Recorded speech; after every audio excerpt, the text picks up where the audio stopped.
Тэгээд одоо тэр бол тэгээд одоо ийм айгүй тийм том шилжилтийн юм ярихаас өмнө одоо сүүлийн үед айгүй хүмүүсийн Stop it. сэтгэлээ ярина. Улс төр, За өөр сэдв. нийгмийн эдийн засаг, Дараагийн хууль эрх зүй. бүх салбарын ховж. За тэгээд баярлалаа. 7 хоног болоод өнгөрсөн байна. Тийм байна. Тэгээд нэг хальт ингээд тэр ихтэй амар сонир баталгаагүй дүү мэдээсэн тий тэр Монголын үндэсний их сургуулийг Монголын үндэсний их сургууль болгож байна гэдэг мэдээ. Байсан. Улсын бүртгэл ч юм уу ямар нэгэн бүртгэлт бол бүртгүүлээгүйс харагдсан. Харин би ч гэсэн хайж үтсэн яг үндэсний гэдэг тийм бол олдог. Дутуу харсан уу эсвэл хуучнаараа л байгаа юм болов уу та гэж ойлгосон. Нэг open data дээр бол яг хуучин үндэсний гэдэг 19 онд бүртгүүлсэн гэж гарч ирээд илээ. Гэхдээ үгүй бах те. Ер нь үгүй л байсан л та. Сүүлд бол нөгөө улсын бүртгэлийн ерөнхий газрын байцаагчтай захиргааны иргэн шүүхтэр хэрэг үүсгээд тэгээд тэр шийдвэр бол улсын дээд шүүхтэр очиод эзлэгдсэн гэж ойлгож байгаа. Тэр хүрээнд бол одоо үндэсний их сургууль гэдэг тэр бүртгэл хүчингүй болцсон гэсэн юм ойлголттой байна шүү дээ. Харин тийм. Тэгэхээр бол яг үндэсний гэдгээрээ ч байхгүй байх л гэж би таамаглаад байна. Гэхдээ штэ энэ дээр амар сони юм юу гэхээр одоо бол үндэсний их сургууль бол үндэсний их сургуулиараа үйл ажиллагаа нь яваад байгаа. Тийм бах тий. Шүүхийн маргаан бол хид хідэн маргаа явсан. Би бол хоёр гэж харсан. Тийм. Ихийнх нь бол нөгөө барааны тэмдэгттэй холбоотой. Тэр нь бол нэлийн хэдэн жилийн өмнө. Хамгийн сүүлд нөгөө хүмүүсийн анхаарлыг аягүй татаад байсан юм чинь бол яг улсын бүртгэлтэй холбоотой. Одоо хуулийн этгээдийнх нь нэр одоо тусгай зөвшөөрлгүй юм байхад бүртгэжжээ гэдэг юм аа явсан. Яг наа чин энэ өнгөрсөн оны 25 оны 2 сард дээчүүгээс эцэлж хийсэн мэн гэж би ойлгосон. Тэгээд энэ дээр одоо түрүүлээ би нөгөө ойлгосон зүйлээ ярихад ингэсэн байлээ. Яг түүхээс нь ярих юм бол за хамгийн анх 1998 онд Чандмын Эрдэнэ коллеж гээд үйл ажиллагаа явуулж эхэлсэн байна. Одоо сургалтын үйл ажиллагаа юм болов уу гэж ойлгоод байна тий. За үүнээс 4 жилийн дараа буюу 2002 онд Монголын үндэсний коллеж гэдэг нэртэй болсон байна. Нэрээ өөрчилсөн байна.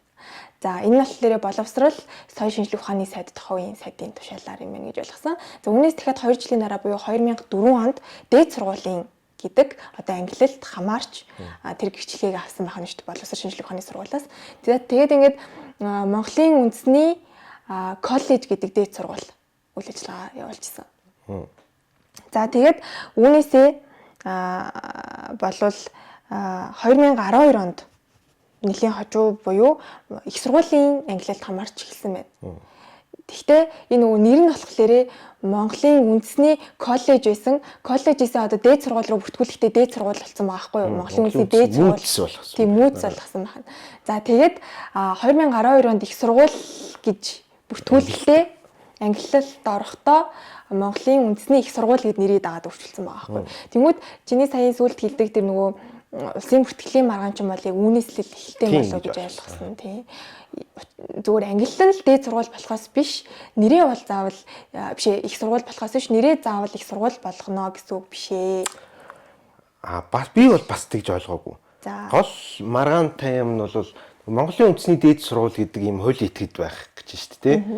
Тэгээд тэр нь юм тусгай зөвшөөрлөлтөй боловсролын одоо үйл ажиллагаа чинь дээд боловсролын сургуулийн байгууллага бол тусгай зөвшөөрлөөр тухайн үед бол нөгөө одоо бол зөвшөөрлийн тухай хууль болцсон. Тухайн үед бол нөгөө ачуун үйл ажиллагааны тусгай зөвшөөрлийн тухай хууль гэж байсан. Тэгээд сайдын тушаалаар бол их сургуулийн англилд оронгууд яасан бэ гэхэлэр их сургууль болохдоо нөгөө Монголын үндэсний дээд сургууль гэдэг хуулийн этгээдээ үргэлжлүүлээгүй шинэ хуулийн этгээд байгуулад тэрэндээ Монголын үндэсний их сургууль гэдэг нэр өгсөн байна гэж би ойлгосон. Тэгэнгүүт нөгөө тусгай зөвшөөрөл чинь Монголын үндэсний дээд сургууль гэдэг энэ хуулийн этгээд дээр чинь байна шүү дээ. Тийм байхад улсын бүртгэлийн байгууллага тэр хуулийн этгээдийг нь биш цоо шинэ бүртгэл үүсгээд ингээл Монголын үндэсний их сургууль гэдэг тусад нь хуулийн этгээд гаргачаар тэр нөгөө шинэ хуулийн этгээд маань тусгай зөвшөөрөлтэй юм уу гэдэг юм маргаан явсан юм шиг байна. Тэнгүүд над дээр чинь нэг юм ойлгохгүй байна л да би. Тэр нөгөө нэг хуулийн этгээдээ ингээд шинээр одоо үсгсэн гэд яриад шүү дээ. Шинэ хуулийн этгээд гэдгийг яаж мэдэх юм? Яаж мэдэх юм бэ? Тийм. Одоо ингээд сая чи болохоор би ингэсэн шүү дээ нөгөө нэг Монголын үндэсний дээд сургууль байсныгаа Монголын үндэсний их сургууль болгоод өөрчилсөн. Тийм. Тэгвэл энэ нэрийг дагаад ингээд өөр хуулийн этгээд болчлаа гэж үздэг байгаа юм уу? Яг нэр өөрчлөгдөхөөр хуулийн этгээд ингээд өөр болчлаа гэж болоод гэсэн үг юм уу? Логик нь бол миний ойлгосноор бол А гэдэг хуулийн этгээд байлаа. За. Тэрэнд ингээд тусгай зөвшөөрлөлтэй л хуулийн этгээд байх чинь л да А болоод яадаг чинь. Одоо өөр жишээ болгож ярихад согтуур бол хундаагаар үйлчлдэг. За. Тэгсэн чинь нөгөө тусгай зөвшөөрлийнх нь англи нь ингээд өөрчлөгддөг ч юм уу. Тэгэхэд Б гэдэг шинэ хуулийн этгээдээр байгуулах замаар үйл ажиллагаагаа явуулсан юм шиг байна. Тэгэхээр нөгөө нэг Б гэдэг хуулийн этгээдийн чинь үйл ажиллагаа тусгай зөвшөөрлөлтэй юм уу гэдэг л асуудал дээр болсон юм байна гэж би уншаад ойлгосон. Наадах ч ялахгүй. Яагаад аагаас шууд Б болсон гэдгийг яаж мэдээд байгаа юм бэ гэдгийг ч ялгаа. Тэрийг бол нөгөө улсын бүртгэл чинь хуулийн этгээд гэдэг чинь нөгөө нэг бит хоёр дөрөвний дугаар дээрээс нөгөө эрх зүйн чадвартай бүртгүүлснээр. Тэгэнгүүт нөгөө хувийн хэргийнхэн дугаар, регистрийн дугаар нь өөр болчихж байгаа л доо. Тийм. Одоо би 1 гэдэг дугаартай хууль этгээд чинь тусгай зөвшөөрөл олгочмууд 2 гэдэг дугаартай хууль этгээд ингээд байгууллагад үйл ажиллагаа. Одоо бол ойлгож байна тийм. Регистрийн дугаар энтрээ өөрчлөлтсөн гэхэр чинь нотлогдохоор шүү дээ. Тэгэнгүүт шүүх болвол энэ тусгай зөвшөөрлийг шилжүүлсэн юм юу бол байхгүй нэг шилжих боломжгүй байсан. Тэгээд одоо тэр хуучин дээд сургууль гэдэг хуулийн этгээдээрээ хууль журмын дагав нэрийг өөрчилдөг ч юм уу ингээд үйл ажиллагаагаа өргөжлүүл гэсэн юм агуулгатай юм байна гэж би бол уншсан шүү. Ийм учиртай байсан байна. Тийм түүнээс биш одоо үндэсний их сургууль гэдэг бол ингээд огт оюутны сурагч нар ч гэсэн одоо маш их сурж төгссөн байгаа шүү дээ. Тэр хүмүүс ч одоо бүгдээрээ хууль бус сургууль төгссөн байна гэж бол хэлээгүй шүү. Тэгмүүд дахиад нөгөө нэг тэр барааны тэмдэгтийн маргаан гэдэг нь юу байсан бэ? MNU буюу Mongolian National University гэдэг нэр барааны тэмдэгтийг Mois өөр дээрээ бүртгүүлсэн юм шүү. Оюуны өмчийн газар гэсэн үг шүү дээ. Тэгээд төрүүлээд гэдэг юм тийм. 20 би яг оны цэжэр мэдэхгүй байна. Тэнгүүт нөгөө Mois чинь ингээд манай нэр байхгүй да гэд ингээд оюуны өмчийн газартайгаа бас ингээд мархсан. Тэгээд тэр нь бас амжилт олоогүй юм байна Mois-ийн хувьд гэж ойлгосон. Тэгээд амжилт олоогүй гэхээр чи эмийн юу ч одоо тий яах юм? Эмийн юу ч нь бол Mois-ийн өмч гэсэн үг байхгүй. Монгол улсын их сургууль. Монгол улсын их сургууль. Эмийн юу гэдэг барааны тэмдэгт буюу одоо тэр нөгөө үсгэн ийм одоо үгэл гэсэн үг шүү дээ. Эмийн Монголын одоо таних тэмдэг гэх юм уу энгийнээр тэр бол Mois-ийн нэр дээр бүртгэлтэй. Одоо Mois-ийн өмчлөх юм да ингийн ойлголтын хувьд тий. Тэгмээд хэрэг үндэсний их сургууль эмийн үг ашиглах юм бол оюуны өмчийн одоо юу төрсэн? Бас тийм. Тэр утгаараа нөгөө сүүлийн хуулийн этгээдийн бүртгэлтэй холбоотой маргаан дээр Mois бол бас 3 дахь этгээд дээр Монгол Улсын их сургууль орсон. Манай эрх ашиг зөрчөөд байна. Нэр нь гэдэг утгаараа. Тэгээд хяналтын шатны анхан болон давзаалтын шатны шүүх бол Монголын үндэсний их сургуулийн хэмжлэлийн шаардлагыг бол хангасан, зарим хэсгийг хангасан гэж харагдсан. Тэгээд хяналтын шатны шүүхэд Монгол Улсын их сургууль 3 дахь этгээдийн хувьд гомдол гаргаад тэгээд улсын бүртгэлийн ерхий газрын тэр нөгөө хариуцагчаар татагдаад байсан улсын байцаагч бас гомдол гаргасан байж тэрийг татсан гэж харагдсан. Тэгээд Mois-ийн гомдлоор хилцээд энэ бол бүртгэл шийдвэр бол үндсэлтэй байжээ. Энэ хэмжлэлийг бол хангах боломжгүй байна гэсэн юм шийдэл шүүхээс харсан байлээ. Би нөгөө мэдээнээс харсан чинь дээд шүүхээс анхан болон давзаалтах шатны шүүхийн тогтоол болон магадлалыг хүчингүй болгосон байна гэвчсэн байсан. Тийм. Тэгэхээр нөгөө тэр хоёр шүүх бол нөгөө хэмжлэлийн шаардлагыг зарим хэсгийг хангацсан байхад ерөөсөө энэ хэмжлэлийн шаардлага бол хэрэгсэхгүй болно гэсэн юм шийдэл дээд шүүхээс гарсан юм шиг л. Гарсан юм шиг үлээж гарсан байл. За тэгвэл та нэм арга байсан байхны. Одоо тэгээд нөгөө нэг сая өнгөрсөн 7 хоногт мэдээллийн зарим хэл мэдээллийн байгууллагын мэдээлэлд байсан үндэсний гээд одоо нэрээ өөрчлөхөөр чинь ямар үр дагавар үүсгэлээ? Би тэрийг яг одоо албан ёсоор тэгж одоогийн байдлаар өөрчлөлөө гэж бодоход төсөөлөе л та тий. Одоо өөрчлөлөө гэж бодоход Яг энэ бол зөв буруу гэдгийг дүгнэлт хоёлаа игээд юм яхаа. Зөв яг. Ер нь бол дахиад нөгөө маргаан үргэлжлээл явах болцоод дээ штэ ер нь л тий. Одоо нөгөө англи хэл рүү ингээд хөрвүүлэхээр үндэсний гэдэг чинь бас л одоо national гэдэг юм томьёололоор орох юм шиг байна штэ тийм ойлголт. Тэгэхээр бол бас нөгөө тэмдэгт гэдгээрээ бас л нэг талаас тэмдэгт, хоёр талаас нөгөө иргэний хуулийн 27 дугаар зүйлд 23. За би яг тоог нь яг хэлж чадахгүй. Тэгээ иргэний хууль зааснаар болвол хуулийн этгээдийн нэр өөрөө бус хуулийн этгээдэд нэгдүгээр давхардалгүй байх хэрэгтэй. Хоёр яг ижилхэн хуулийн этгээд байвал чи нөгөө хэрэглэгчийн хувьд ч гэсэн одоо тэр хуулийн этгээдтэй харилцаанд орж байгаа хүмүүс ч гэсэн аюу ойлгомжгүй болоод юм итгэлгүй болчих штеп. Хоёрдугаарт бол бусдыг төөрөгдүүлэх үйц. Яг одоо давхар биш ч гэсэн жоохон ингээд хүн ингээд жоохон төөрхөөр тий. Тийм томьёололоор бол хийхгүй гэдэг. Одоо жишээл одоо бүр өөр жишээ авахад одоо нөгөө Coca-Cola-ныхаа жишээг авахад Coca-Cola гэдэг компани ингээд үйл ажиллагаа явуулаад Coca-Cola-тай гэрээ хийх сонирхолтой тий харилцаанд ингээд бизнесийн үйл ажиллагаанд хамтрах сонирхолтой хүмүүс байгаа тахад яг ижилхэн одоо Coca-Cola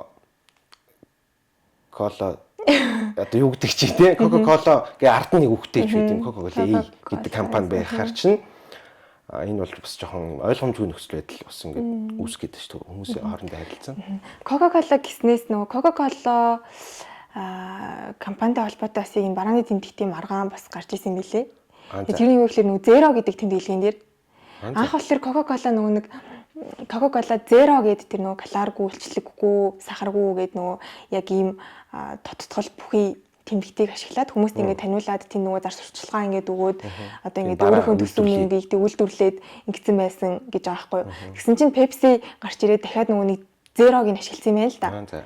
Тэгээд ингээд тэгсэн чинь Coca-Cola гомдоод энэ чинь манайх ингээд өчнөө ингээд зардал гаргаад хүмүүс таниулаад ингээд сурталчилсан юм бол манай барааны тэмдэгтээ бид нар энийг ингээд хамаар байна. Өөрсдийнхөө нэр дээр ингээд патентжуулмаар байна гэсэн байгаа байхгүй. Одоо оюуны өмчөөр бүтүүлмээр байна гэсэн үг шүү дээ. Ингэж нэг маргасан байна. Тэгээд шүүх яаж хийцэн гэж чи бодож байна. Одоо би Pepsi Zero гэж сонсож байгаа юм. Тэгэхээр бол Coca-Cola-ыг талж хийж. Тэгэхээр өөр Zero гэдэг тэмдэглэгээтэй ундаанууд байдаг шүү дээ. Байдгүй. Байдаг. Байдаггүй байна би. Тэгэхээр яасан? Pepsi-гийн гэхдээ андуурсан гэж магадгүй. Ямар ч тач өөр компани Zero гэдээ гаргасан байсан. Тэгсэн чинь нөгөө нэг яг энэ тэр давхар тэр оюуны өмчөөр бүртгэхдээ нэг хэдэн юм шаардлага хангасан байх хэрэгтэй тийм ээ л та. Тэнгүүд нэг ерөнхийн ингээд нөгөө нэг одоо ойлголт өгөхүүц гэх юм уу? Ерөнхийн нэршлийг тэгэж бүртгэж авдаггүй юм байна. Жишээлх юм бол Zero гэдэг чинь болохоор одоо тэгэл гэж байгаа шүү дээ юм байхгүй 0 гэсэн л үг шүү дээ. Тэнгүүд ганцхан одоо Coca-Cola тэрийг эзэмшчихэр чинь өөр одоо тэг тэмдэглэгээтэй ямар ч одоо нөгөө бодис гэх юм уу тэгээ орц найрлагыг илэрхийлж болох зүйл дээр тэг гэдэг тэр тэмдэглэгч ашиглаж хинч болохоорг болчихно гэж байгаа байхгүй. Тэнгүүд ингэж болохгүй байна гэд. Тэгэд тэг гэдэг чинь ерөнхийн юм ойлголт өгөхүйц энийг тэг гэдгийг харангуут хүн нөгөө нэг хүн болгонд үүссэн нэг юм адилхан юу гэдэг шүү дээ ойлголт байдаг шүү дээ. Тийм хэрвээ байх юм бол бүртгэж авахгүй байна гэсэн байсан. Тийм. Тэгэхээр одоо аливаа нэг юм одоо хөрөнгө үүсгэхэд чинь юм ялгах шинж чанар хэрэгтэй болж ийн гэдгийг л одоо тэр маргаанаас харж байгаа гэж хэлгээд шүү дээ. Жишээл А үсгийг ингээд хэн нэгэн миний оюуны өмчгөө бүртгүүлжүүл А үсгийг чинь одоо хүн хэрэглэхээр одоо хүний зөвшөөрөл авах юм аюу асуулах юм уу те. Гэтэ яхаа одоо жишээл юу гэдэг чинь Unitel гэдэг компани биш Монгол улстай жишээ авчи. Unitel гэдэг компани ногоон өнгөөр ингээд танигддаг шүү дээ. Тэрийг ингээд логотой нь хослуулад Unitel гэдэг тэр нэртийг хослуулад зөвхөн ногоон гэдэг утгаар нь биш тэр нэг өнгөний код байгаа шүү дээ. Тэрнтэй ингээд хамт ингээд танаа энэ бол байгууллагын илэрхийлэл юм а гэдэг бол бүртгэдэг гэж болдог. Түүнээс яг бүр хит ерөнхий одоо А үсэг зүгээр ногоон өнгө ч юм уу те. Нэг гэдэг цифрийг би аавна гэдэг бол айгүй боломжгүй. Тийм ээ. Зөв.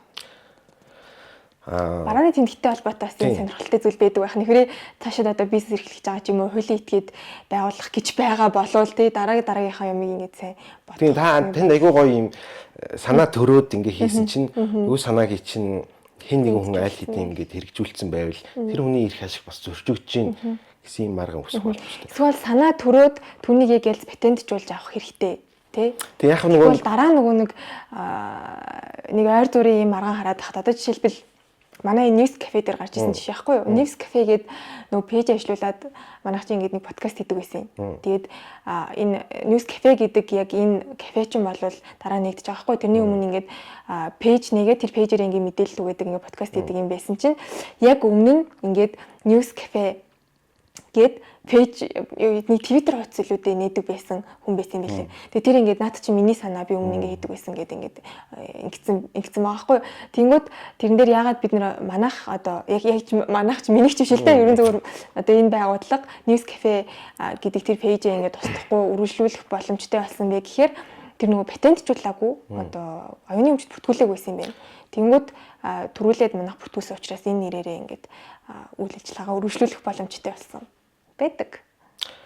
Тийм. Гэхдээ яг нөгөө таны мэддэг юм ярихад бол нөгөө мүйсийн жишээн дээр түрүү хоёул хэлсэн ш. Нэг нь бол оюуны өмч буюу одоо нөгөө барааны тэмдэгттэй холбоотой. Маргаан нөгөөх нь хуулийн этгээдийн нэртэй одоо энгийнээр хэлэхэд бизнесийн нэртэй холбоотой маргаан. Тэгэхээр барааны тэмдэгт гэдэг бол нөгөө хууль зүйн утгаараа хөрөнгө буюу одоо эдийн бус баялаг гэсэн үг. Жишээлбэл одоо энэ стакан бол миний өмч юм аа гэд ингээд энэ стаканыг бол хинч мараанг одоо миний өмч гэдэг би ингээд барай явж яхад ч юм уу ингээд би ингээд эзэмшилтэй авчиж болж байна. Нөгөө хийсвэр ийм оюуны үр бол ингээд яг баригдахгүй учраас тэр бол ерөнхийдөө бүртгэлээр дамжихаас өөр аргагүй болт юм шиг. Гэхдээ тэр бол иргэний эрх зүй харилцаанд одоо миний ингээд өмч гэдэг нь бүртгэлээр тодорхойлогдож штэ. Бизнесийн нэр бол өөрөө бизнес ингээд эхлэхдээ нэгдүгээр хуулийн этгээдийн хувьд оноос нэр аавна тий. Тэр оноос нэр бол нөгөө барааны тэмдэгт гэдэг ойлголттой яг тэнцүү биш. Тэрийг заавал давхар барааны тэмдэгт гэдгээр бүртгүүлэхгүйгээр бизнесийн нэр гэдэг утгаар нь бас хамгаалах ёстой гэдэг нь нөгөө аж үйлдвэрийн конвенцээр Монгол улс бас тийм үүрэг хүлээсэн байна. Тэгэхээр нөгөө муйс дээр хоёр маргаан гардах нь бас тэр утгаараа нэгэнт одоо MNU гэдэг барааны тэмдэгтийг Монгол улсын их сургууль ингээд бүртгүүлсэн байна шүү дээ. Гэхдээ нөгөө аж ахуй үйл ажиллагааныхаа нэрийн хувьд Монголын үндэсний их сургууль гэдэг ингээд хуулийн этгээд бүртгэгдээд ингээд яг тэр нэрээр үйл ажиллагаа явуулаад байгаа учраас тэр ингээд салаад маргаан болоод байгаа юм л гэж би бол харж байгаа. Учир жанцтай. Манай чинь хамгийн нөгөө миний мэдж байгаа хэрэгтэй яг нөгөө бизнесийн нэр мөртэй холбоотой арилжааны нэр гэдэг болоод байгаа шүү гэн тий. Тэрнтэй холбоотой зөндөө маргаанууд болдог л байх л та би яг нэг бүрчлэн мэдэхгүй. Гэхдээ хамгийн тэр үедээ юм түгээмэл гэдэг юм хүмүүсийн сонирхлыг татчихсан нөгөө бод гэдэг компани биш бод КХК баг. Бод интернэшнл гэдэг бас компани. Ер нь бод гэдэг нэртэй аягүй олон компани. Тэдний хэн компаниуд бүгдээрээ бодтойгоо явдаг тийм. Бод даатгал нэтэр гэл. Тэн дээр бас ер нь маргаан бас гарч исэн. Захиргааны шүүхтэр захиргааны журмаар бас маргаад ингээд тэр чин миний ойлгосноор нөгөө хөрөнгө оруулсан хувьцаа эзэмшигчдэр нь ингээд хөрөнгөө хувьцаагаа нэгэндээ шилжүүлээд ингээд зарим гарсан ч юм уу. Тэгээд одоо гарсан хүн нь бол ингээд бод нэг компани ингээд авцсан гэж ярьчихдаг хөө. Нэг компани авцсан хоёулаа бод гэдэг нэртэй тий. Гэхдээ ингээд ард нь нэг нь интернэшнлтэй шүү лүү. Тэгээд нөгөө бод ХХК-гийн хувьцаа эзэмшигч болоод үлдсэн хүн маань ингээд бод гэдэг нэрийг одоо би ашигланаа. Та нар ашиглах ирэхгүй юм аа гэд маргалцсан. Тэр үед бол захиргааны шүүх бол чим нэрийн давхцалтай холбоотой маргаан болоод байгаа учраас та бүхэн наатаа иргэнийхээ журмаар шийдүүлнэ үү гэд иргэний шүүх дээр очисон чинь та ингээд хамтран үйл ажиллагаагаа үргэлжлүүлчихэд тэг ингээ хувьцаагаа нэгэндээ худалдаад бизнесээсээ ингээд гарахтаа гэрээ наад асуудлаа ингээ шийдэх нэрээ хин авах юм хөрөнгө оруулалт гэж ер нь тооцох юм уу зарим хэмжлэгч нь бол тэгж маргаад ирсэн юм шиг байна. Ингээ би ингээ бод гэдэг нэрийг ингэж энэ компанид өгснөөрөө ингээ тодорхой хэмжээний бас хөрөнгө оруулалт хийцээ би энэ чинь сэдж олсон байхгүй таа ч гэдэг юм тий. Тэгээд одоо салахтаа тэр гэрээгээр шийдэрлэх ёстой байсан тийм боломжтой байсан асуудлаа ингээд тэр үедээ шийдэрлээгүй байж иж одоо ингээд маргаан үүсгэж байгаа нь бол яг үндэслэгүй байна. Одоо иргэний шаардах эрхийг одоо хангалттай нотлохгүй байна гэсэн тиймэрхүү бас маргаан бас явж ирсэн. Тэгэхээр бол бас энэ бизнесийн нэртэй холбоотой асуудал бол зарим хүмүүст бол яг нөгөө их ач холбогдолтой биш л байдаг л да. Жишээл хуулийн этгээдээ нэг нэр өгчөөд яг одоо кафе нээж байгаа ч юм уу тэр нь бас өөр нэртэй байж болж шít. Тэр нь бол нөгөө нэг бид тэр ярьсан барааны тэмдэгт болох юм шиг байна. Тустай ойлголт байна шүү дээ. Бас өөр зарчимтай өөр одоо нөхцлөөр хамгаалагддаг. Тийм. Тэгээ одоо нөгөө бизнес үйл ажиллагаа ингээл тэл хэрээр л бас ийм үйл ойлголцол ч юм уу одоо маргаан гэх юм уу айгүй гаргал юм шиг байна. Сургуулиуд нь бас ингээд гарч байна. Тийм шүү дээ. Гэхдээ яг нөгөө үндэсний гэдэг тэр нөгөө түрүүнд хаттаад хэлэхэд одоо бас яг тийм ижлэгэн л одоо надад бол тийг санагдаж байна. Хувьс шидний зөрөө гэдэг нэг тай үсгний зөрөө яваад байдаг. Үндэсний гэдэг ингээд ухаа тайлбарлуулж жоохон өөр гээл юм үндэслүүд бас гаргах болох л байх л та. Гэхдээ ингээд нөгөө хөрвүүлэхээр ингээд яг давхцалтай биш мөртлөө юм төөрөгдүүлэх үс гэдэг ойлголт руу орох юм болоо даа л гэж бодож байна. Тийм учраас нөгөө бүртгэлд одоогоор бол би хайгаад болоогүй. Бүртгэх юм магадлал жоохон муу тийм болов гэсэн миний хувийн сэтгэл тийм. Одоо үндэсний их сургуулиас за нэрээ ингээ монголоор нь бол уу үсэг хоёр чинь өөр юм чинь тий. Тийм. Энэ чинь бол өөр. Тэнгүүд бид нэр англиар бол MNU гэдгийг чинь ашиглахаа болчих. Энэ барааны тэмдэгтийг чинь ашиглахаа болчихё. Бид нар одоо өөр юу гэдэг чи үндэсний гэдгийг одоо өөрөөр одоо за ямар ч MNU ашиглахаа болчих заяа. Зүгээр одоо MU ч гэдэг юм уу, Mongolia University ч гэдэг юм уу те. Иймэрхүү байдлаар ингээ ашиглаад явъя гэвэл ер нь тэр эрхийн нээлттэй байх уу? Эрхийн ч яг тэр одоо хүсэлтэд гарах эрх нь бол мэдээж нээлттэй шүү дээ. Улсын бүртгэлийн байгууллага тэрийг одоо хууль тогтоомжийнхаа хүрээнд хуулийн шаардлага хангалтсан бусдыг төрөлтөд оруулах магадaltaй гэж үдгүнх юм уу? Ер нь болж штэ бас эн чинь нэрээ өөр гэд бүртгэх юм уу? За бүртгэлээ тэрэн дээр нөгөө муйс маань энэ манай ирэх шиг ингээд хിവэрэл зөрчигдсэн хിവэрэл байна штэ гэд гомдох юм уу? Тэр бол одоо тэр үедээ гэх юм уу тэр хүмүүсийн үнэлэмжийн асуудал байх гэж би бол бодож байна. Би бол яг одоо энэ бол тийм юм гэдэг хэлэн мэдэхгүй шүү дээ хэлээ тий. За тийм ээ. За тийм тэгээ оюуны өмч төр нэрээ бас нэг сонирхолтой юм гэсэн чинь одоо нөгөө за ойрхон жишээ авал нөгөө юм анимашн байлаа гэж бодъё л да тий. За одоо жишээлбэл аватар байлаа гэж бодъё. Аватарын одоо юм одоо тэр нөгөө дүрслэл байгаа тэр нэг юм цэнхэр өнгөтэй нэг юм сүүл мүлтэй байдаг шүү дээ. Тэр дүрслэлийг одоо зурсан хүн одоо миний оюуны өмчөө гэж ингэж ойлгоё л да. За тэгэнгүүт тэр аватарын одоо дүрслэлийг нэг постэр дээр оруулчих. Постэр дээр оруулаад дээр нь текст бичээд одоо цэнхэр өнгөний талаар тайлбарлачих л да. Цэнхэр өнгөнүүд бол ийм юм ялгаатай байдаг ч гэдэг юм уу те. Ийм байдаг гэд ингээд мэдээлэл өгөх нэг юм арай нэг юм өөр дөрвөлжин хавтгаа дээр нэг юм өөр тэр нэг бүтээл болчихж байгаа шүү дээ. Контент болчихж байгаа байхгүй те. Тэнгүүд тэр аватар гэдэг тэр дүрслэлийг зохиосон эзэн нь энэ миний оюуны өмчийг зөрчичлөө гэж одоо ингээд гомдол гаргаад явлаа гэж бодъё заяа. Тэгэхэд миний ойлгосноор бол ингэж ойлгосон. Энэ гомдол нөгөө хангагдахгүй юм байна. Яагаад гэхлээр тухайн нөгөө нэг дүрслэл дээр нөгөө хамгаалагдсан тэр одоо оюуны өмч дээр илүү нөгөө нэг бүтээлч үйл ажиллагаа оруулаад тэгээд өөр нөгөө тэр хүндээ нөгөө зохиогчт нь өөрт нь нөгөө нэг хор хохирол учруулах хуйц бишээр одоо ийм өөр бүтээгдэхүүн үүсгээд явах юм боломж байдсан байна гэж би ойлгосон шүү. Би зөв ойлгосон байна уу?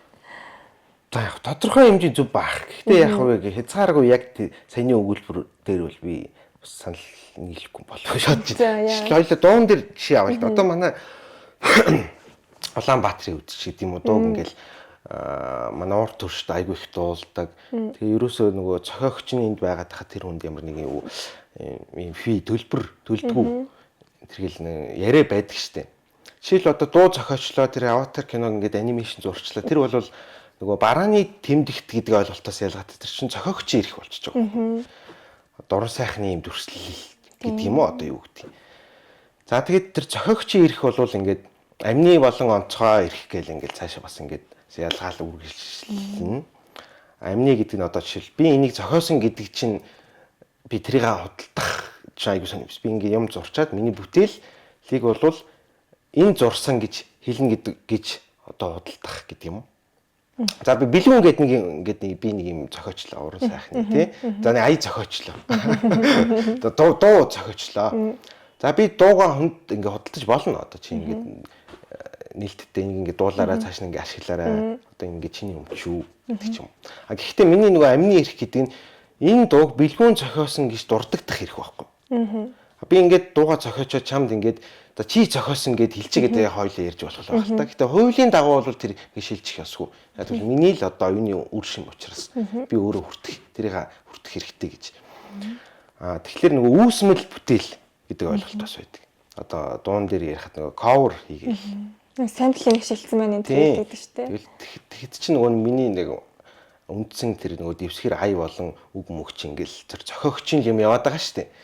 Тэр тохиол зохиогчоос бол зөвшөөрөл авах хэрэгтэй. Ер нь бол бүр ингээд огт өөрчлөөд ингээд танигдах аргагүй юм болох юм уу?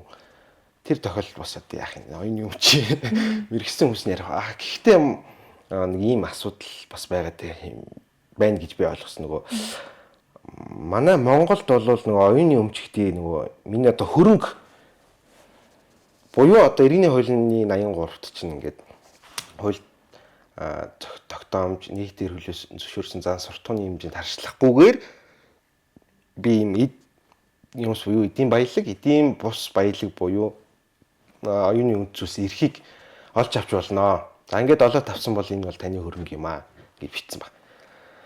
Тэгэнгүүт одоо миний хөрөнгөгийн эрхийг одоо энэ одоо зөрчиж гинэ гэдгийг одоо би л тодорхойлмоор байна шүү дээ. Тэгэнгүүт одоо уучлаарай байгууллагын нэр дортод одоо оюуны өмчийн газар ч юм уу тэр ингээд шалгаад та энийг зөрчөөд байна гэдэг хөндлөнгөөс тогтоохоор тэр чинь нөгөө цахилгааны байгууллага гэдэг утгаар манайд ингээд цахилгааны маргаан болоос авчдаг. Ер нь бол үндсэн зарчим болвол би тэрэндээ одоо өөрөө л гомдмоор байна л та. Би тэрэнд ингээд тоохгүй байж болно шүү дээ. Яхаа би ингээд дуулаг гэж төлийн зөвшөөрдөг ч юм уу тий.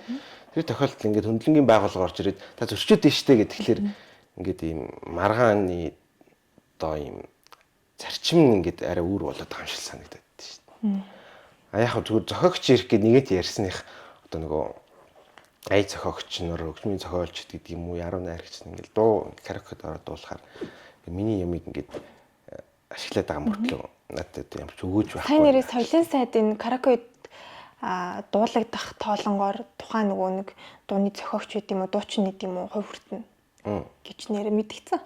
Тийм одоо хуулийн тийм юм бол ер нь айгүй олон жил явж байгаа. Миний сонсноор. Тэр бол ер нь хууль зүйн хүрээнд бол нэг тийм амар том бол асуудал бол одоо ч тийм боломж нь бол байгаа. Гэхдээ зохион байгуулалтын хувьд одоо намайг энд дууллаа гэхэд яаж одоо тэр мэдээллийг дамжуулах вэ? Төлбөрийн одоо яаж шийдэх вэ гэдэг асуудал. Зохион байгуулалтын л одоо асуудал гэж би бол ойлгоод байдаг шүү дээ. Манай ундрам сайд бол нөгөө каракетэй тэгэж ойлголцсон гэж тайлбарлажээ тий. Одоо ойлголцсон. Сая тэгээд тэр дуун дээр нөгөө өнгөрсөн жил бас оны ихнэрийнхаа Bruno Mars-ийн зохиосон нэг дуутай холбоотой. When I Was Your Man гэдэг дууг дуутай холбоотой одоо ингээд нэг уран бүтээлч ашиглажлаа гэд одоо ингээд уран бүтээлч чинь ингээд дуу муугаа зохиочдын компанид зарчсан юм байна шүү дээ. Тэмүүт тэр дууныхаа эрхийг Bruno Mars өөр нэг компанид зарсан байсан юм байна. За тэгээд компани хэмжлэх гаргасан. За тэгээд тэр нөгөө дууг тэр Bruno Mars-ийн дууг одоо ингээд хулбарлаж дуусан гэж буруутгагдаад исэн хүн болохоор Miley Cyrus байсан. Түүний нөгөө одоо хамгийн алдартай буюу Billboard chart дээр хэдэн ч 7 хоног одоо нэг тэргүүлж исэн мэдгүй ямар ч тач нэлээд алдартай байсан Flowers гэдэг дуу байсан. Тэгээд энэ дээр яг юуны адилхан байсан бэ гэсэн чинь Bruno Mars болохоор дуунда чамдаа цэцэг өгөөд гараас чинь атгаж бүх цагаа зарцуулах байсан гэж хичээсэн юм заяа. Тэгсэн чинь Miley Cyrus болохоор яг энийг нь одоо нөгөө нэг жоохон ингээд яг энэ үг хэсгийн дараалалаар нь ингээд өөр дөрөө болгоо бичсэн юм шиг байна гэж байгаа байхгүй юу. Тэгээд тэр нь болохоор өөртөө цэцэг аваад элсэн дээр нэрээ бичээд тэг өөрийнхөө гараас атгаж тэгээд им жоохон төстэйдөө сонсогдож байна. Тэгээд зарим нэг ингээд ай маян ч гэсэндээ адилхан дуу сонсогдохоор байна гэж тухайн компани бол үзсэн байлээ. Тэгээд яг шүүхээс ямар ч тач одоо эцсийн шийдвэр нь бол олон нийтэд мэдээлэгдээгүй байна.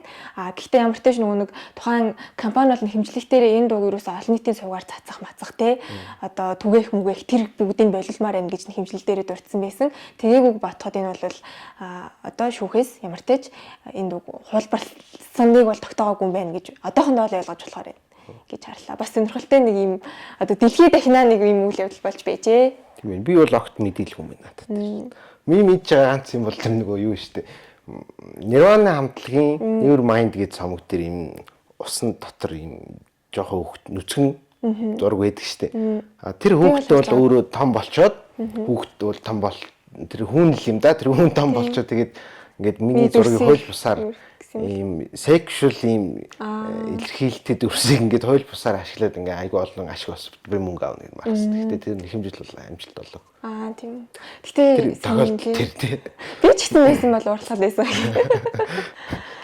За ингээд оюуны өмчтэй холбоотой гэвэл юу сэрж эхлээд айгүй том юм байна.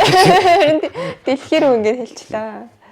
За дараагийн сэдв болохоор манай ерөнхий сайд ч одоо НТV-гийн нөгөө оны таймд орохдоо ярьсан юм байна. Тэр нөгөө ярьсан ярилцлага нь өнгөрсөн 7 хоногт ингээд нөгөө сошиал платформудаараа цацагдаад тэгээд зарим нэг хүмүүс үзий ядаж байна. Зарим нэг хүмүүс бол энэ чинь зүгээр штэ энэ бэж л гэдэг гэж юм. Тэгээд тэрний үе гэхээр прокурорыг улсын ерөнхий прокурор нь бол тухайн улсын хууль зүйн сайд нь байд юм аа гэж хэлсэн байна. За тэгээд би одоо манай ерөнхий сайд ч одоо хуулийн зөвлөх хүмүүлэгтэй биш тарна шүү дээ. Зүгээр одоо өөрийнхөө толгоноос л шууд олоод зохиогоод ч юм уу хэлчихээгүй байх гэж би найдсан юм. Тэгээд би бас хайж үзсэн. Тэгсэн чинь яг бас ихнээс хойш нэлээд яригдчихсэн юм байлээ. Тоолох юм бол одоо нөгөө хоёулын ярин дээр аюулт ор тэгээд одоо Тэмүүжин гişүн. Одоо яг хараагүй нөгөө хуульчгүй болохоор энэ хууль шүүхийн асуудал дээр ингээд гарч ирээд урдагдаад байна л та. Тэгээд энэ үндслийг тайлбарлахдаа болохоор ер нь бол ингээд манай улсад бол ингээд хууль зүйн яам гэдэг яам бол бүрэн утгаараа хэрэгжихгүй байна. Одоо бол хууль зүйн сайд гэж нэрлэдэг байгаа тэр сайд чинь дотоод хэргийн сайдаа л хийгээд байна. Яавал хууль зүйн сайдын ажлаа хийх юм бэ гэхээр тэр нөгөө улсын ерөнхий прокурорын ажлыг давхар хашаад ингэж нөгөө үүрэг ролтой тэр бэжиж одоо тэр нөгөө хүмүүсийг яллахад гэх юм уу да тий одоо тэгжил ялгагдчих шүү дээ. Ингээд үүрэг ролтой бэжиж их утгаараа ингээд хууль зүйн яамтай байна, хууль зүйн сайдтай байна гэж болно гэж тайлбарлаж ирсэн юм байна лээ. Тэгээд энэ ямар очтой вэ? Би яг тийг хэлж байгаа юм уу сонсог. Би сонсон. Заавал хүн ялж иж хууль зүйн сайд болт гэж яриа хэлэхгүй. Үгүй яг хүн ялалж иж гэдгийг яг би сая зохиоч. Ерөнхийдөө тий заавал ерөнхий прокурорынхаа албыг давхар хашиж иж их утгаараа хууль зүйн сайдынхаа ажлыг хийнэ, хийж байгаа гэж үзнэ гэд хэлжсэн. Манай үндсэн хуулиар бол одоо яг манай ерөнхий сайдын ярьсан шиг юм бол одоогийн байдлаар бол боломжгүй байна. Яагаад тэгэхээр засгийн хууль зүйн сайд гэдэг чинь одоо засгийн газрын гишүүн хүн байх ёстой шүү дээ, байж шүү дээ, тий. Кабинетийн гишүүн. Тэгэхээр үндсэн хууль зааснаар ерөнхий сайд засгийн газрын гишүүнийг ерөнхийлөгч улсын хуралтай танилцуулаад томилж чөлөөлж огцруулнаа. Улсын ерөнхий прокурорыг улсын хуралтай зөвшөлдсөж ерөнхийлөгч томилно гэсэн юм хоёр ялгаатай албан тушаал заагаад өгсөн байна. Тэгээд одоо прокурорын байгууллагын зохион байгуулалт үйл ажиллагааны эрх зүйн зүйг хуулиар тогтооно гэсэн залт үнсүүлээрээ. Тэгэнгүүт одоо энэ хоёр чинь нэг нь ерөнхийлөгч томилоод нэг нь ерөнхий сайд томилно гэж үндсэн хуулиар хэлсэн юм чинь яг одоо манай үндсэн ерөнхий сайдын маань хэлсэн шиг ингээд нэг хүн болох гэдэг. Тэгэхээр одоогийн хувьд бол боломжгүй тий.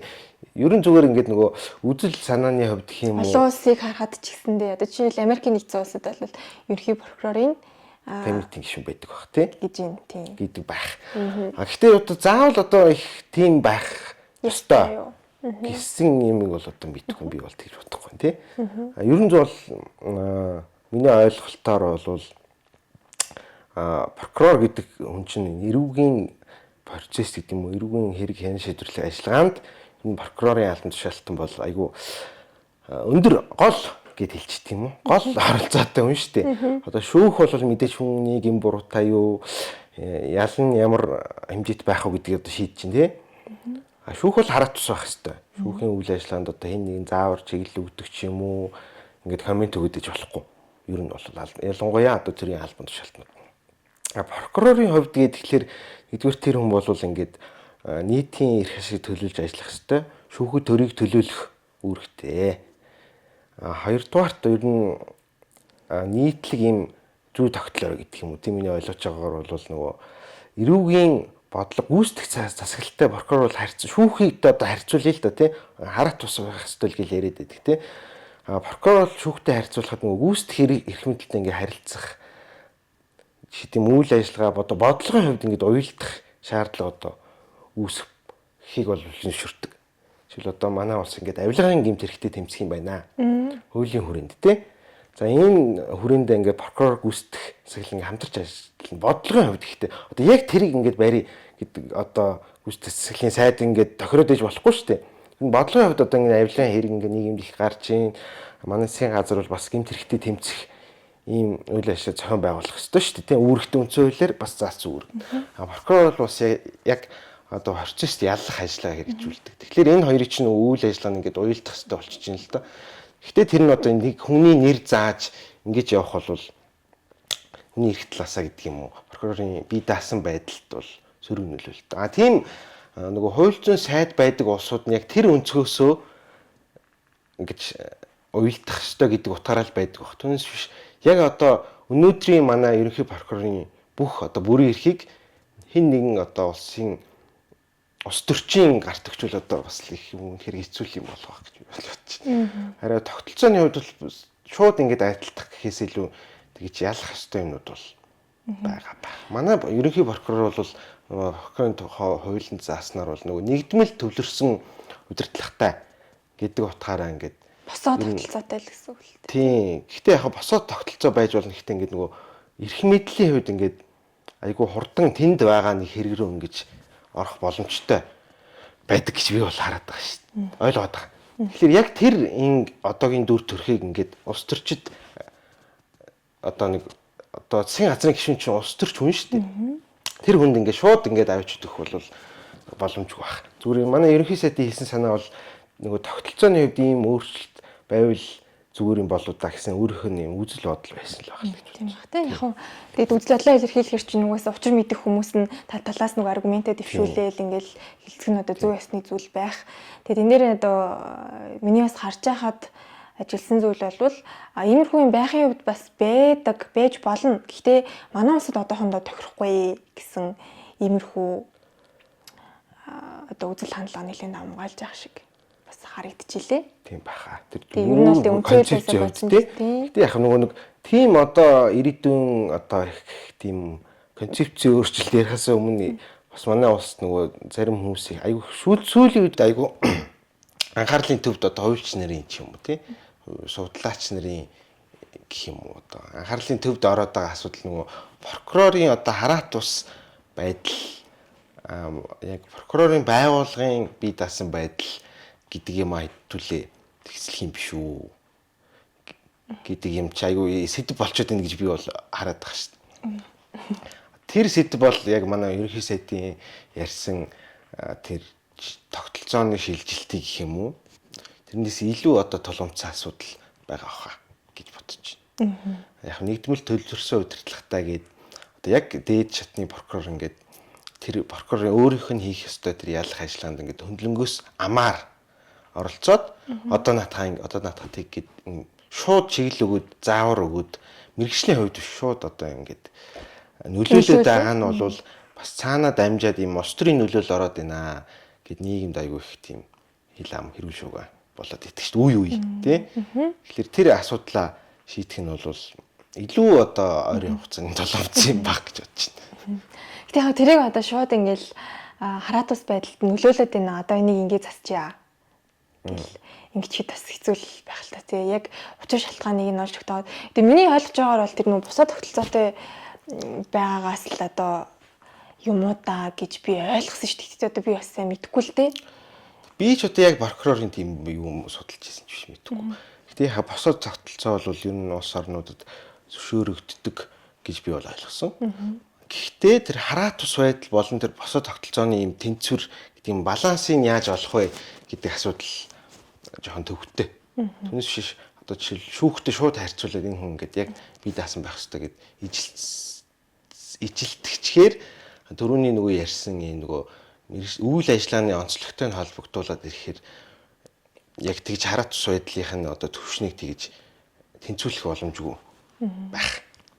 Тодорхой хэмжээнд босоо тогтолцоо байх боломжтой. Гэхдээ тэрийг одоо яаж процессын хувьд одоо өдөр тутмынхны ажиллагаанд яаж тэнцвэрчүүлэх вэ гэдэг асуудал илүү чухал байх.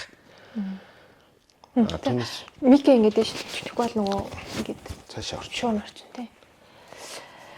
За тэгээд ер нь нөгөө нэг одоо шүүгч нөгөө нэг нөлөөллийн мэдүүлэг хөтэлдэг шүү дээ. Тэр нь одоо тодорхой хэмжээнд өөрийнх нь хараа тус байдлыг хангахад хувь нэмэр оруулаад байна гэж харж болж байгаа. Прокурор жишээлбэл одоо энэ мэтчлэнгээр тэгж хараа тус байдлаа хангах ч гэдэг юм боломж юу байх вэ? байх. Тэгвэл одоо энэ жишгийг ч гэдэг юм уу те тэр прокурорын албаныхан одоо нэвтрүүлэх ч юм уу иймэрхүү шийдэл санаа дэвшүүлвэл бас зүгээр юм шүү. Дотроос юу? Хууль тогтоогч нар маань ч юм уу эсвэл ерөнхий сайд нь ч юм уу тийм одоо өнөөдөр яриад маргааш биелэгдэхгүй юм ярьжсэнаас өнөөдөр яриад маргаашнаас арай нэг ажлын хэсэг байгуулад ч юм ажиллаж явах боломжтой юм бас яриул зүгээр юм болов уу гэж бодлоо. Битэр бол тэгж бод. Санал нэг битэр тийм шүү дээ. Нэг их мэдчлээ иймэрхүү мэдчлээ. Түүнээс ингээд одоо үндсэн хуулийн тогтолцооны хувьд боломжгүй үзэл бодол байж л гэдгийг хэлгээд л айгу урт юм руу орчлоо. Тийм. Тэгээд улс төр талаасаа гэдэг юм уу? Манай нөгөө Монгол ардын намын даргын өрсөлдөөнөөс болоод туйлзын сайдаа томилчлоо. Хүн ялах гэж томилдог юм уу гэж айгу шүмжил явчихсан тий. Тэгээ яг одоо хэрвээ уйлжин сайд маань ерхий прокурорын одоо чиг үүргийг хэрэгжүүлдэг байсан бол одоо тэр одоо өнцөг бол бүр ингээд бүүм болох байсан байх л та. Тийм учраас одоо яг хэрвээ тийм юм руу шилжиж байгаа бол бас бид хэдүүлээ арай өөр тогтолцоо руу орно гэж ойлгох нь зүг байх. Тэгээс одоо яг өнөөдрийн ерөнхий прокурор Жаргал сайхан гэдэг хүнийг аваачаад кабинет оруулцдаг ч юм уу одоо хүний гэдэг нь тэр хүний одоо бүрэн эрхийг шууд ингээд нэг кабинетийн гишүүнд өгөх бол үнэхээр аюултай гэдэг үг зохих юм аа тэгж бодож байна.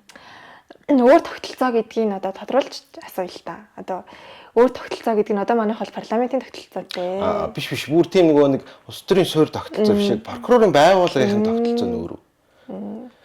Ядаж одоо наанаа үндсэн хуулинд өөрчлөлт оруулах хэрэгтэй болох нь шүү дээ. Одоо яг тгий гэвэл тийм. Тийм байх тий. Тэгэхээс өөр аргагүй. Тэнгүүд нөгөө сая яг энэ яриатай холбоотой нөгөө дарангуулагчтай болыг ихнээ одоо ингээд энэ хүн чинь өөрийгөө хаан болгоё гэж байгаа юм байна. Одоо нөгөө нэг засгийн газрын гишүүн хэрвээ одоо ерөнхий прокурор хийгээ явчих юм бол ерөнхий сайдад одоо нэлээ их хэмжээнд ингээд юу хийн тэлхэнэ шүү дээ. Тэнгүүд хүмүүсээс тэгж хүмжлээд би лээ. Тэгсэн чинь дагаад ч яах вэ? Одоо нэг хамааралгүй л ах. Гэхдээ одоо нөгөө нэг өнгөрсөн 7 хоногт нэг нийтлэл явсан. Ерөнхийлөгчийн тогтолцоо бол тийм ерөнхийлөгчийн засаглал бол тийм айгаад байх зүйл биш шүү найзуудаа гэсэн нэг юм нийтлэл бас явж илээ. Тийм би бас уншиж үзээгүй л дээ. Тэгээд яг гарчигнаас нь харахад бас зарим нэг хүмүүс л өстой сайхан битсэн байна, юм ойлгодог хүн битсэн байна гэх мэтлэн ярьчлээ. Гэтэ яг нөгөө цаад байгаа агуулга гарчигнаас нь хараад агуулгыг бодхолоор одоо бас жоохон эргэлзүү штэ гэх юм уу, бодууштай л сэдв юм шиг санагдсан ш надаа. Миний зүгээр хувийн бодлоор бол одоо манайх ч тийм парламентын тогтолцоонд ер нь ингээд тодорхой хэмжээнд төлөвшсөн энийгээ яг юм ойрын хугацаанд солих бол тийм үр дүнгүй байна гэж бод. Ер нь ч гэхдээ нийгмийн уур амьсгалч гэдэг юм уу улс төрийн хүрээнд ч гэсэн энэ бол их тийм хөдөлгөөнд орох гээд байх тийм сэдв биш баха. Тэгээ дэлхий дээр ер нь ерөнхийлөгчийн засаглалтай хэдэн улс байдаг билээ тий. Тэрнээс яг амжилттай байгаа нь бас яг хэд билээ гэдэг ингээд бодхолоор тийм хүмүүс айдаг. Бодох хэрэгтэй шүү. Гэмэрлэл санагдаад идэх шүү дээ. Одоо Венесуэл маань юу болж ийн те гэх мэтчлээ. Тийм бах. Яг нэг судлаач нарын гэдэг юм уу нэг улс төрийн судлалаар айгу өндөр мэрэгчлээ хүмүүс бол бас л ингээл ерөнхийлөгчийн тогтолцоо бол одоо илүү зохистой гэдэг юм үзэл бодол бол байдаг юм бэл л те. Гэхдээ одоо шууд парламентын одоо илүү сайн байхгүй юу да гэдэг дүгнэлтээсээ илүү өнөөдрийн одоо бидний улс төрийн соёл төлөвшөл тэгээд энэ тогтолцооны чиг хандлага нь одоо ямар байна л гэдгийг хараад хүн болоо өөр ховынхаа үзэл бодлыг тэгж төлөвшүүлэх байх л та. Түүнээс одоо яг ерөнхийлөгчийн засаглалтай болох чинь гэдэг яриа бол ерөнхийдөө тийм сэдв биш байна гэж би бол бодож байна. Санал нэг байна. За прокурорын хувьд бол ерөнхийдөө гэтээ яг нэг манай ерөнхий сайд бол тийм тогтолцоо нь бол арай зохистой бөгөөд яг одоо өнөөдрийнхөө ерөнхий прокурорыг би кабинетд авъя гэж хэлсэн утгаар хэлээгүй л байх л та тийм. Гэтээ яг нөгөө эргэцэн хувьд юм өндөр төлөвшөлтийг тийм барууны зарим орнууд бол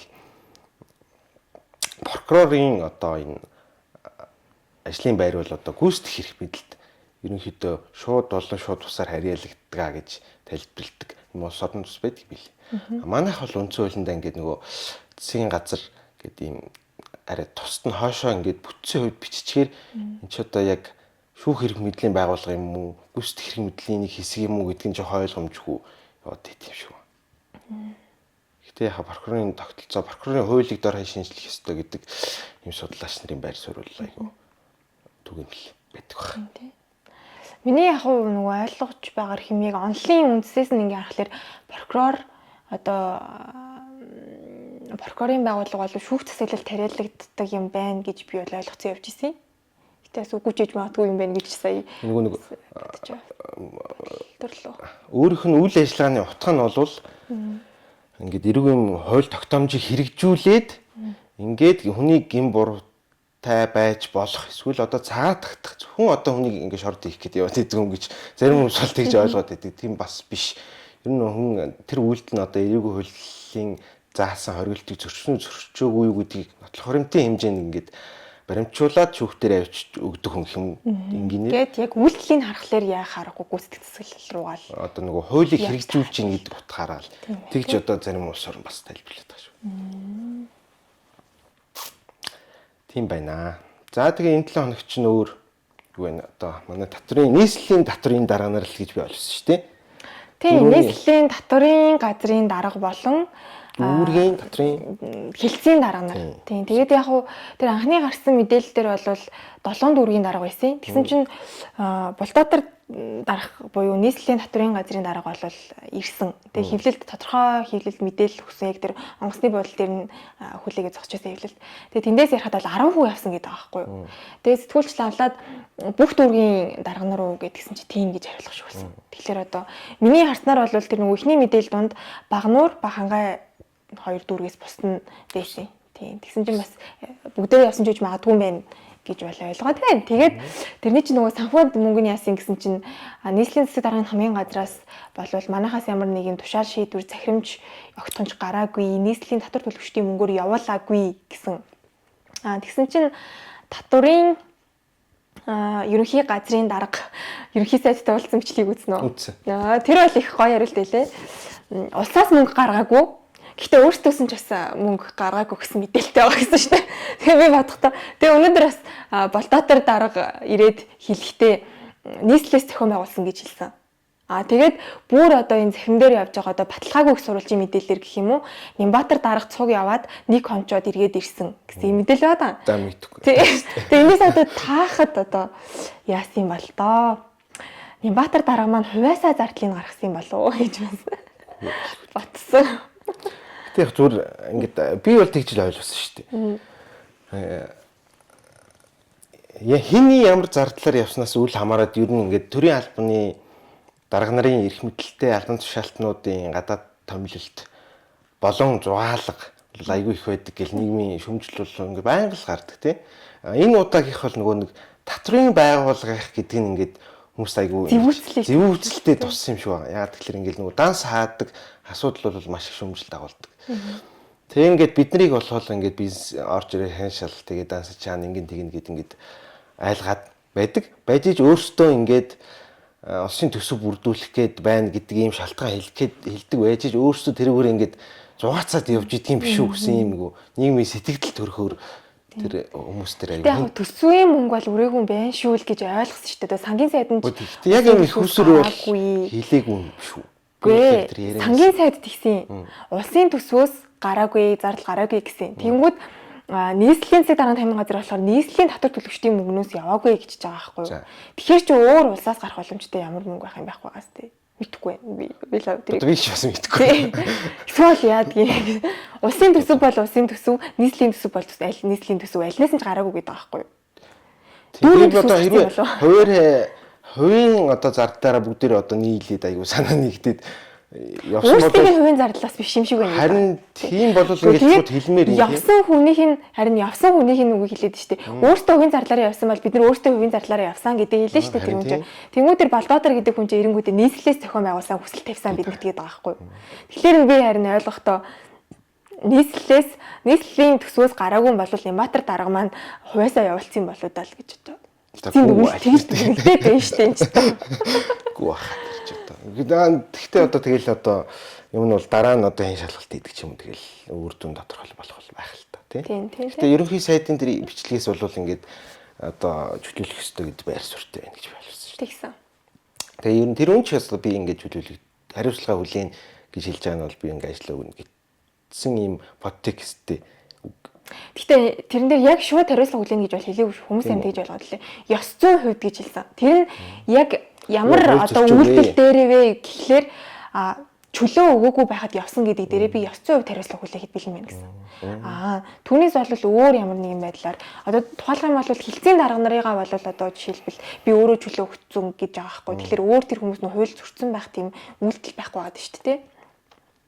Тэр бас дараа 7 хоногт айгу сонирхолтой болох байх. Гэхдээ ер нь бол ерөнхий сайд шууд энэ хүнийг чөлөөлөх гэхээр чөлөөлөх тийм ер нь үндэслэл байх уу?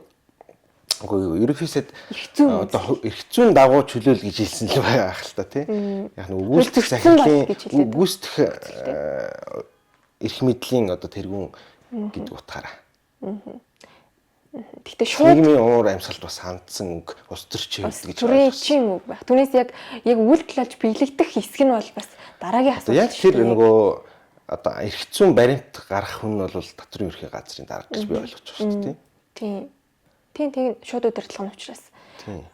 Дүүргийн дарга нараа болохлээр Болтоотар буюу тэр нөгөө нийслэлийн татрын газрын дарга бол хариуцаад байгаа юм шиг байна. Шууд удирдлага нь гэж тарах нь шүү дээ. Тийм баг. Гэхдээ одоо дараа 7 хоногт энэ бүхэн бас яаж шийдэгдэх юм. Тэгээ ерөнхийдөө энэ чинь нөгөө ажил мажил тасцсан чинь бол хөвчлийн сахилгын арга хэмжээл авах хэрэгтэй үстэй тий шууд ажлаас халах гэдэг бол мэдхгүй байна. Энэ бол нөгөө хөдөлмөрийн маргаан үүсгээ цаашаа шүүхтэр ингээд одоо чөлөөлөгдлөө гэхэд тэгээд явах боломжтой болов уу гэж харсан.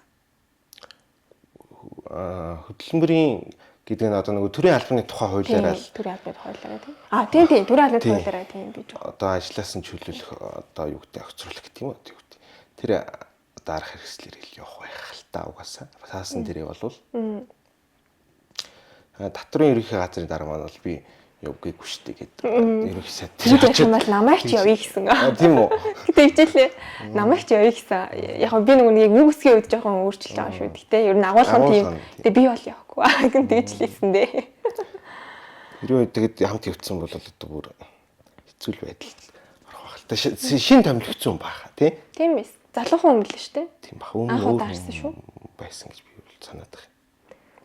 Би бас тэр хүмүүс чи яриа авахгүй тавтахад татрын ерхий газар очиод тэгсэн чи яг зөрөөд ортоо явцсан байна гэх тэгс. Тэгээд ордон дээр хэвлэлийн баг хуралтай өнөөний нөгөө Бортегийн ингээд тойлоо өмнөх яриан дээр ярьжсэн шүү дээ.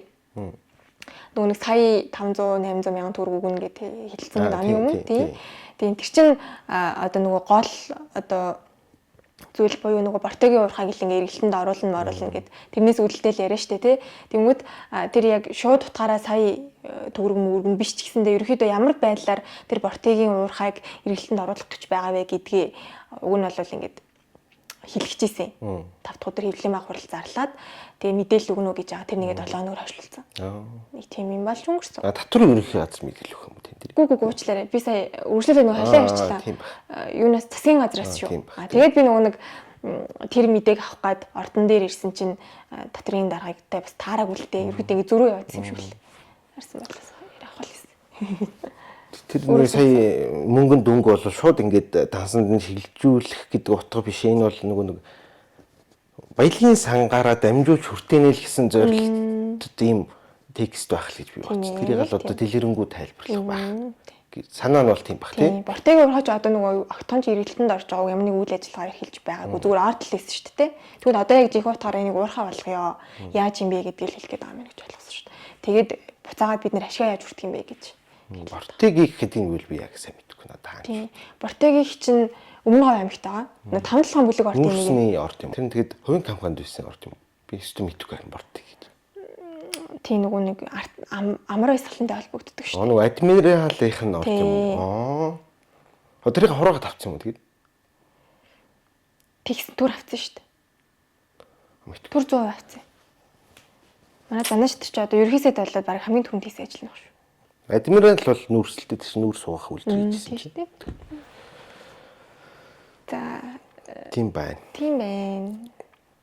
За тэгээд энэ 7 хоногт бол өөр нэг айгу олны хүртэ хэмжид андсан юм бол бас байсангүй те. Би нэг юу харсан сошиал хэлж байгаа. Нөгөө одоо манай нийслэл чинь юу гэдэг байгаа штэ. Нийт эзэмшлийн замын зогсоолууд тэр юм тэр ч одоо юу гэх юм бэ? Томьёоллын хувьд одоо автомат зогсоол хаалт юм. Хаалт тийм. Хаалт тийм. Ингээд машин очиж зогсоор ингээд тулаад тэгээд одоо ингээд дугаарыг тамиад тийм QR ашиглаад төлбөрөө хийгээд ингээд буцаад тагна. Тэрийг одоо манайхаа ашиглахтаа ингээд нөгөө нэгддэг юм дэр нэ ингээд дараа дугуугаараа дараа зогсчоор нөгөөч нэгж чадахгүй ингээд төлбөр ингээд хураагдахгүй болчих чинь гэсэн тийм мэдээ бас харсан зурвалжлаа. Тэгэхээр бас үнэхээр бас хэцүү. Тэгээ одоо яахан гэсэн чинь тэр нийслэлийн л байсан болов та. Одоо ингээд камераар давхар одоо энэ хас өрөө дарахгүй болчих гэсэн тийм утгатай юм ярьсан шүү. Нийслэлийн одоо мэдлэлтэй байдаг тийм зогсоолууд гэсэн үг юм биш үү? Сони би тийм зогсоол ашиглаж үзег болохоор мэдэхгүй юм байна. Тэнгүүд одоо зүгээр хувийн компаниудын гэх юм уу хувийн тэр зогсоол руу ороход бол ямар ч асуудалгүй нөгөө аппликейшн ашиглаад дугаар бүртгэгдчихдэг төлбөрийн төлөвлөлт.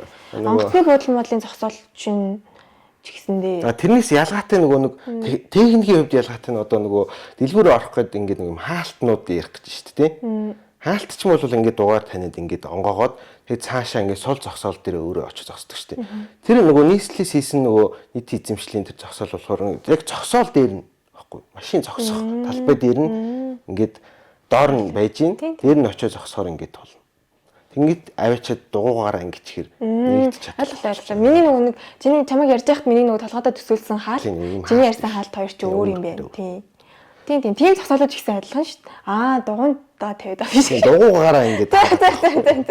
Би харин дугуйгаа хаана тавиад байгаа бэ гэдээ үргээд толгойд орж ирэхгүй байсан. Тэр нөгөө ингэдэг хаалтыг чинь бол манайхан бас арай өөрөөр эвдэлдэг л дээ. Ингээд бууж ирээд ингээд хуглаад ирдэж. Дайрч байна. Тэр бол би хэдүүлээ бас энэ нийтийн зогсоолын асуудалд. Нэгэнт одоо машин унаад тэрүүгээр ажил хэрэг бүтээгээд явж байгаа бол тэр зогсоолынхон төлбөрийг төлчихэд бол нэг тийм маш хүнд ийм мүлжлийн асуудал биш байх гэж би боддог байхгүй. Тийм шүү дээ. Чадахгүй бол тэгээд одоо машин унахаа болчмоор байгаа байхгүй тий. Энэ төвчрэлт тэгээ дээрээс нь ингээл юм хум өвдөж тэгэж явж байгаа раа тэгээд. Тэгэхээр одоо дахиад одоо манай нийслэл маань бахан камер тавих нэ. Тий. Гол санаа тэр юм. Гол санаа нь одоо дахиад бахан зогсоол болгонд тавих юм уу? Одоо нэг ингээд бүүнд нь хардаг тавих юм уу? Тэгэл одоо бас зардал мөнгө нь ингээд нэмэгдэх болж байна.